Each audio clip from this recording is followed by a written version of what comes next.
Welcome to a homegrown family podcast where we grow the produce and the kids. Hey everybody, welcome to a homegrown family podcast. I'm your podcast host, Joe Metler, and today we're going to continue on with the episode previously where we talked about winter orchard activities, joined by my brother David here also again. Actually, we just really split the episode into two episodes to kind of break down the grapes from the apples. So this is kind of just a continuation of the previous episode where we talk about the apples and winter activities. We do have the apples as well. They are very similar in winter activities compared to the grapes in that, we got to replace the ones that die off. We got to do the pruning as well. The pruning is a little bit of a different method because we have a little bit different trellis system. So why don't you describe that? It's basically a 4-line trellis system instead of just a 1-line. Yeah, so for our orchard, and this isn't by any means typical of other orchards, right? We decided to go with a dwarf variety for our rootstock that needed support. And so we decided to put up a 4-line trellis, our 4-wire trellis, and train the apple trees to grow parallel with the wires and prune them in that fashion that they had main branches going each direction on the main wires at those 4 levels, to try to keep it kind of compact in like a high density planting situation.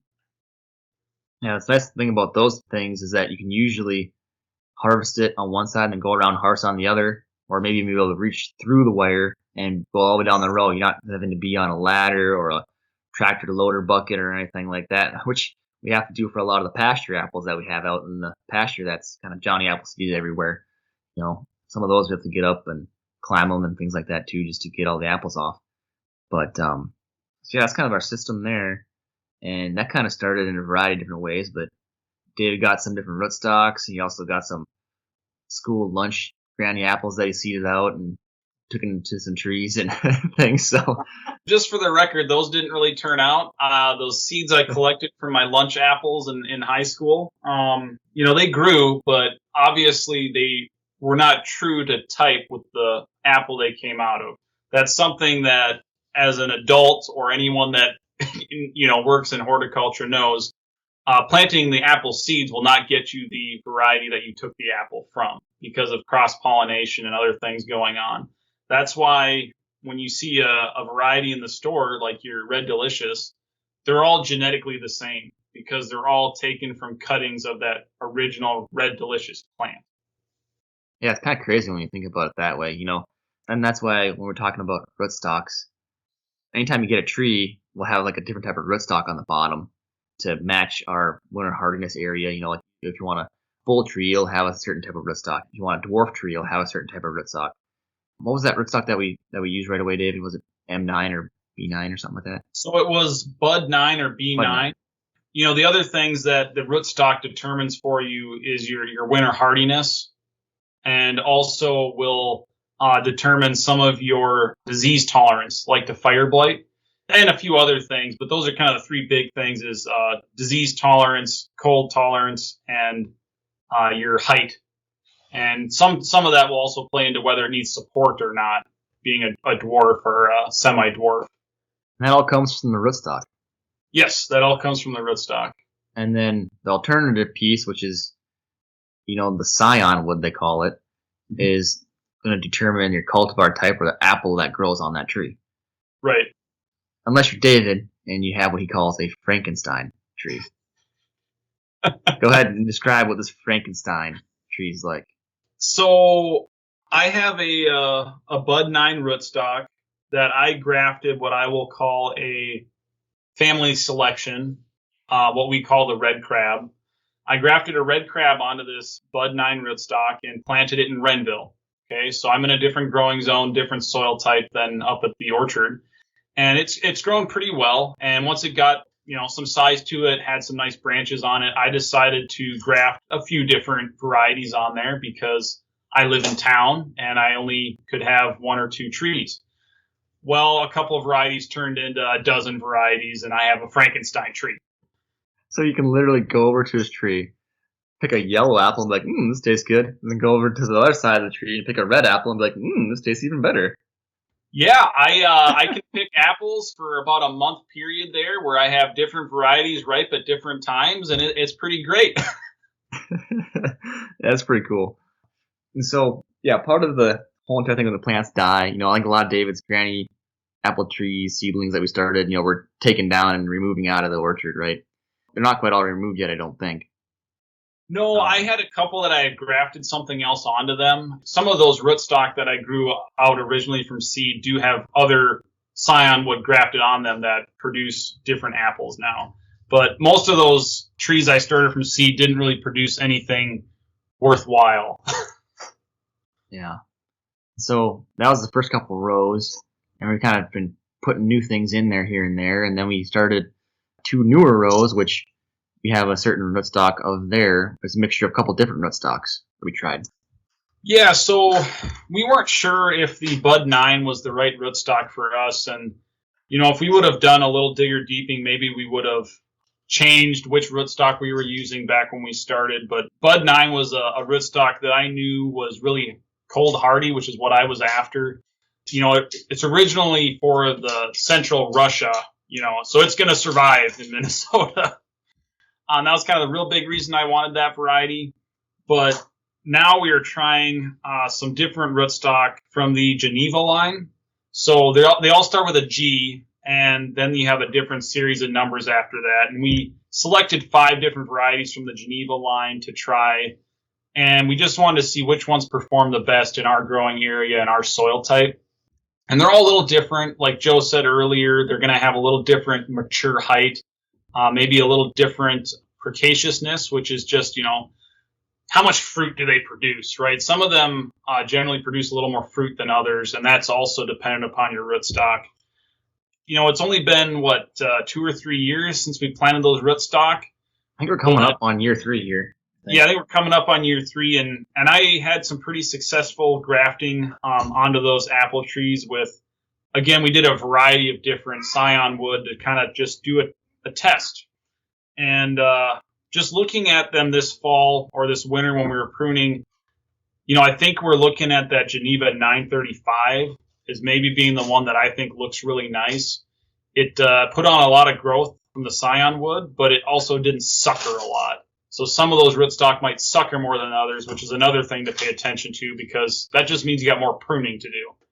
Yep. And some of the scions that we used to graft onto those different cultivars was some of our pasture apples. Like Dave mentioned, the red crab has been a pretty good crab apple for us. Probably the size of a silver dollar kind of size, maybe a little bit smaller. So you have these different rootstocks, and so hopefully we'll see how the red crab performs on these different rootstocks. Maybe we'll get a little bit bigger, and things like that. So that's pretty cool. And we're not sure how long that red crab apple tree is going to survive. That's the one, as far as we know, it's the only one of its kind, right? Because it's genetically different from whatever its mother parent plant was. And so, yeah, and then we have the campfire yellow, I think, or was it Ridge Y that we planted also, or grafted onto the rootstocks with? So it was Ridge Y, yep. And so those were the selections we made from our pasture apples to basically we wanted to save them, right, in case the pasture apple died. And we successfully did that with one other tree where that tree has since died, but we grafted it onto 1 or 2 other rootstock to save that. And just for the audience's sake, I'm just going to list a couple of the scion wood that we're trying for our new piece there. We have a selection from University of Minnesota called MN 1734. It's not a named variety, but it's supposed to be pretty good cider apple. And then we have Foxwhelp, Frostbite, Phelan, Orleans Renette, Ashmead's Kernel. That's just to name a few. But I kind of want to put a shout out to Maple Valley Orchards. That's the place where I get all my rootstock from for my pear trees, apple trees, but also where I get my scion wood. And they have over 400 different varieties of apple trees there. And so, if you talk to John there, he can help you out in figuring out what you need. And that's over in Wisconsin. So it's a similar type climate to us. I'd encourage you to get rootstock and scion wood from somewhere that's as similar as possible to you as far as your growing area goes. But yeah, they got a pretty good selection for what it sounds like over there. And they have some of I think Ashmead's Kernel, like an Old English type or something like that. And Yeah, I think so. And they have some really cool varieties. And, they're not all good for our growing area, but I tried different things in my Frankenstein tree in my yard. Things that are kind of cool, like a Pitmaston pineapple, an Escapus Spitzenberg, supposed to be Thomas Jefferson's favorite apple. You get cool things like that. You spend $4 on a piece of scion wood just to try something. Even if it doesn't turn out, you just cut it off a couple of years later and call it good. Yeah. Kind of circling around back here to winter activities. So yeah, selecting what you want to grow for the next year, doing that research there, ordering that stuff. At what point in time do you need to order? Like you've seen things go out of stock in certain times of the year. Yeah, when do you got to start ordering? So, just speaking to Maple Valley Orchard, because I don't know about a lot of other places, right? But, usually they're collecting their stuff also, in the early winter. So they generally don't have their amounts listed or anything, or able to order until like December.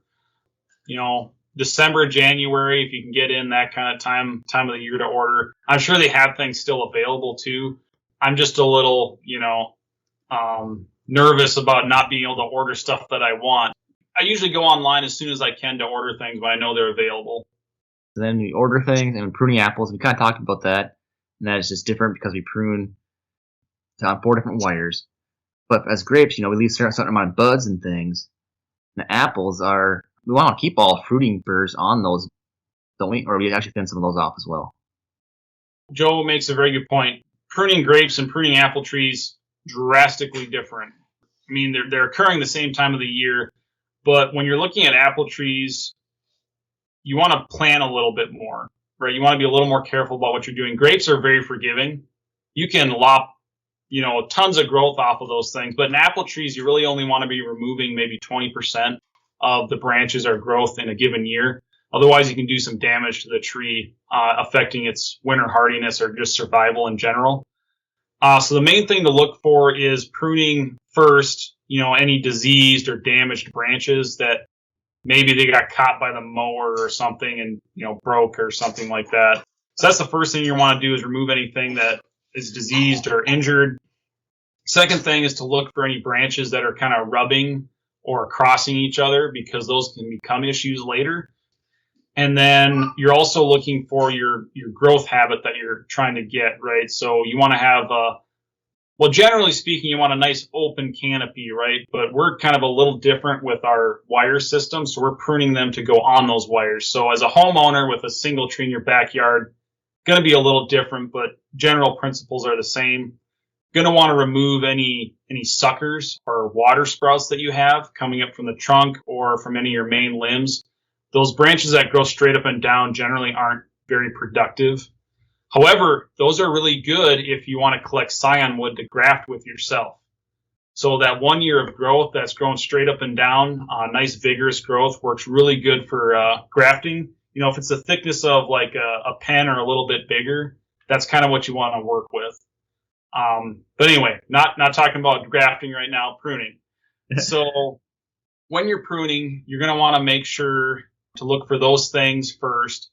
And then, like Joe said, those fruiting spurs, they're generally not on the first year of growth or that year's growth. They're generally on little older wood, and you'll notice them along your branches. Make sure you leave those alone, because that's what you're going to get your fruit from. And then, prune any forked branches, things that are sticking out, in the row for us, out where we're trying to mow, we're going to prune those off. And when you're pruning, make sure that you have a nice clean cut. You don't want to have any jagged edges. You don't want to have the bark peeling down as you prune it or saw it off. So you want to use good tools. When we're pruning grapes, I don't really care what pruners I'm using. It can be a cheapo from Menards, and I don't really care. Those things only last a year anyway. But when I'm pruning my apples, I want to use a really good pruner that's sharp, durable, and is going to make a nice clean cut every time. And when you're pruning them, you want to make sure you leave the collar on the branches. It's going to look like a little bulge from the main branch or trunk that you're pruning next to. You want to leave that, because that's going to help it heal over from that cutting. Yeah, it's you almost got to YouTube some videos, that type of thing. I know David and I are planning to do some more pruning here coming up. I don't know if you did all the apples already, but And maybe we can show a little video and attach that video to my YouTube channel, and with that you can listen to this podcast also on YouTube. So I might associate some different YouTube videos with like a quick tutorial on how to prune an apple tree or a grape tree. So look forward to that here soon. The University of Minnesota did a pretty good job around the Fargo area of doing a grafting and pruning workshop, and they have like a community orchard there, and they prune the trees there, and they all stand on no trellis or anything like that. And they were saying that generally you don't want to prune more than 30% of your tree. And you could look at that as like, I got these, like usually have one main branch going all the way up, right? Well, maybe it Y's off at some point, and you want to lop off that Y so that way you have only one going straight up still. And that might constitute 30% of your tree right off the bat, just like that. Depending on how big it is, when they're younger, that could be an issue. Or you can kind of look at it and say, they recommend, having 5 to 6 secondary main branches coming off your tree. So if you have 5 or 6 of them, and you have like 7 or 8, I can cut off these 2 main ones and kind of have it rotate around so they're not like all coming off the same side and things like that. So when I prune, I kind of try to say, okay, well, there's 5 main branches there, and each one of those main branches or limbs, I'll take 30% of that main branch or limb, like of that area. So that way you're kind of thinning it out and things like that too. So definitely you can look up things in your area and to do little tiny workshops like that. The extension services are really good at doing those types of things. So, yeah. Yeah, I'd agree with Joe. I mean, looking at a video or a diagram is going to be the way to go to kind of understand what we were talking about. Yeah, and I think we talked a lot about, the different types of rootstocks and cultivars and things. But each of these, it's a lot of information in one podcast, to be honest. We probably could have broken it down into pruning and cultivar selection or something like that. But, yeah, so we probably, like Dave mentioned, probably do a little bit better job. Look online, find some video on pruning. Maybe I'll find a link to post in the show notes here if I can find a good pruning video for you guys. And then find me there on YouTube. You can find me there on Spotify, Apple Podcasts. If you're listening to this, you've obviously found a spot where you can listen to it. But please take time to leave a rating, comments, leave some stars. Definitely appreciate any feedback. Definitely takes a little bit of effort and time on my part to do some of these things. And it's encouraging to hear back from you guys. I was talking to my aunt and uncle here the other night, and sounds like quite a few of the Mettler clan have been listening to these. So I appreciate a shout out to all you Mettlers that are helping support this podcast and listening to this and joining in the fun. So yeah, you can also find me at homegrownfam@gmail.com and homegrownfam at Instagram. Thank you very much, and until next time.